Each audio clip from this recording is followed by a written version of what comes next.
बिस्मिल्लाहिर्रहमानिर्रहीम। तो बेटा हमारा नेक्स्ट टॉपिक ऑफ डिस्कशन है इंड्यूस्ड इलेक्ट्रिक फील्ड ईएमटी के कोर्स के कॉरेस्पॉन्डिंग।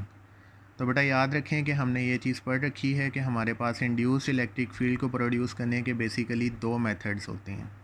एक तो वो मेथड है जो हम कूलम्स फोर्स के ज़रिए या कूलम्स लॉ के ज़रिए पढ़ रहे होते हैं, जिसमें हम पॉइंट चार्जेस की बात कर रहे होते हैं। और सेकंड वन मेथड है हमारे पास इंड्यूस्ड ईएमएफ के कॉरेस्पॉन्डिंग। हम इससे प्रीवियस टॉपिक्स में डिस्कशन कर चुके हैं कि हमारे पास इंड्यूस्ड इलेक्ट्रोमोटिव फोर्स कैसे जनरेट की जाती है। तो उसके लिए हमने बेसिकली ये पढ़ा था कि हमारे पास किसी भी कंडक्टर के अक्रॉस अगर हम मैग्नेट को मूव करवाते हैं या मैग्नेट को कंडक्टर के अक्रॉस मूव करवाते हैं तो इंड्यूस्ड ईएमएफ जनरेट होता है, जिसकी वजह से इंड्यूस्ड करंट फ्लो करता है। और डेफिनेटली जहाँ पे इंड्यूस्ड करंट फ्लो कर रहा होगा तो वहाँ पे कुछ ना कुछ इंड्यूस्ड इलेक्ट्रिक फील्ड का सेटअप जनरेट होगा। तो हमारे पास 3 से 4 मेथड्स हैं। फर्स्ट वन मेथड ये है कि हम मैग्नेटिक फील्ड को डायरेक्टली चेंज करते रहें, या फिर हम एरिया को कॉन्स्टेंटली चेंज करें, या फिर हम एंगल को चेंज कर रहे हों, या फिर हम कंडक्टर को मूव कर रहे हों। बेसिकली ये एरिया, एंगल और कंडक्टर की मोशन वाला केस तो हमारे पास ओल्ड फिज़िक्स है जो कि मोशनल ईएमएफ से रेलिवेंट है, जिसको हम लॉरेंट्ज़ फोर्स में एक्सप्लेन कर रहे होते हैं। यहाँ पे हमारे पास बेसिकली जो न्यू चीज़ इंट्रोड्यूस हो रही है that is relevant to the time varying magnetic field.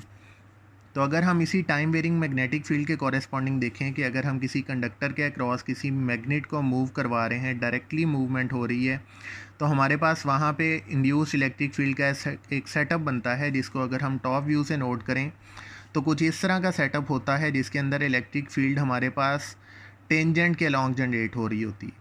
तो ये टेंजेंट के अलॉन्ग इलेक्ट्रिक फील्ड हमें ये बताती है कि इलेक्ट्रिक फील्ड इज़ करली field lines form close loop. It means कि ये हमारे पास एक non coulomb electric field generate हो रही होगी। इसी तरह हम सेकेंडली ये बात कर सकते हैं कि हमारे पास electric field due to point charges, जो कि हमारे पास कूलम्स इलेक्ट्रिक फील्ड के नाम से जानी जाती है। अगर हम बात करें पॉइंट चार्जेस की तो हमें पता है कि पॉइंट चार्जेस अगर हम पॉजिटिव से नेगेटिव की फील्ड के कॉरेस्पॉन्डिंग बात करें तो field lines always originated from positive charges and and on negative charge.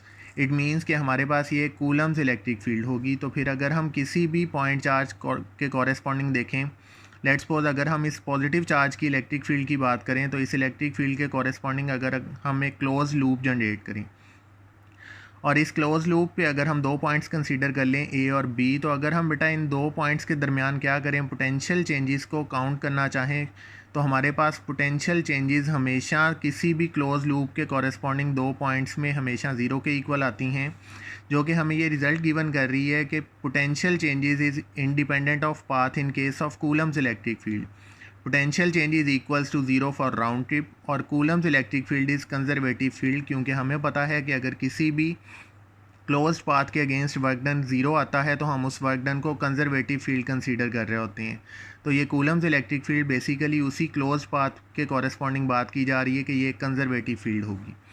लेकिन इसी के कॉरेस्पॉन्डिंग अगर हम दूसरा एस्पेक्ट देखें तो वो इससे टोटली डिफरेंट है। मींस कि अगर हम electric field produced due to time varying magnetic field देखते हैं तो हम ये चीज़ नोट डाउन कर चुके हैं ये प्रीवियस वन एग्जांपल में कि हमारे पास इलेक्ट्रिक फील्ड करली प्रोड्यूस होती है, मींस के टेंजेंट के अलॉन्ग।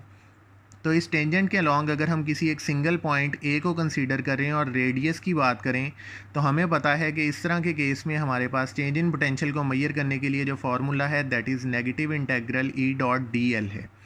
तो अगर हम यहाँ पे इसको इंटीग्रेट करना चाहें तो हमारे पास electric field corresponding to radius हर पॉइंट के लिए सेम होगी, तो सिर्फ इंटीग्रेशन परफॉर्म होगी डी एल के कॉरेस्पॉन्डिंग। और किसी भी एक क्लोज्ड पाथ या सर्कल के कॉरेस्पॉन्डिंग हमारे पास जो डी एल की वैल्यू है दैट इज़ 2πr। और ये रिज़ल्ट हमारे पास बहुत ज़्यादा डिफरेंस है कि हमारे पास यहाँ पे तो टोटल पाथ के अंदर वर्क डन ज़ीरो आ रहा था, जबकि यहाँ पे टोटल पाथ की जो चेंज इन पोटेंशियल है वो ज़ीरो के इक्वल नहीं है।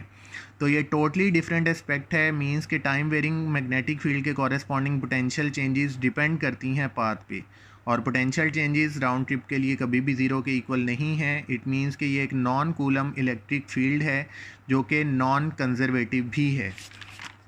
तो इसी के साथ अगर हम बेटा इसको एक एक्सपेरिमेंट के ज़रिए समझना चाहें तो हम यहाँ पे एक सर्किट कंसीडर करते हैं जिसमें हमने दो रेजिस्टेंसेस कंसीडर की हैं और एक बैटरी सोर्स है। तो अगर हम इस पे दो पॉइंट्स के कॉरेस्पॉन्डिंग क्या करें, पोटेंशियल चेंजेस को मेजर करें ए टू बी या बी टू ए, तो हम ये चीज़ नोट डाउन करते हैं कि हमारे पास इन दोनों पाथ्स के कॉरेस्पॉन्डिंग जो पोटेंशियल चेंजेस की वैल्यू आती हैं for a point charges for a Coulomb's electric field, वो हमेशा पोटेंशियल सेम गिवन करता है।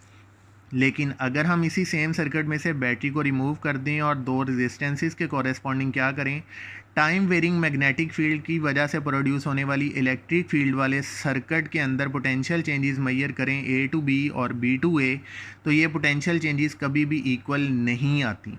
इट मीन्स कि हमारे पास दो तरह की इलेक्ट्रिक फील्ड्स इंड्यूस्ड होती हैं, ड्यू टू पॉइंट चार्जेस या टाइम वेरिंग मैग्नेटिक फील्ड, और इन दोनों के कॉरेस्पॉन्डिंग इंड्यूस होने वाली इलेक्ट्रिक फील्ड्स के अंदर बहुत ज़्यादा डिफरेंस है।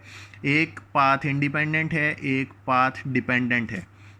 तो इस बात के लिए हमारे पास बेटा ये क्वेश्चन अराइज होता है कि ऐसा क्या है जो इन दोनों की इलेक्ट्रिक फील्ड्स डिफरेंट हैं।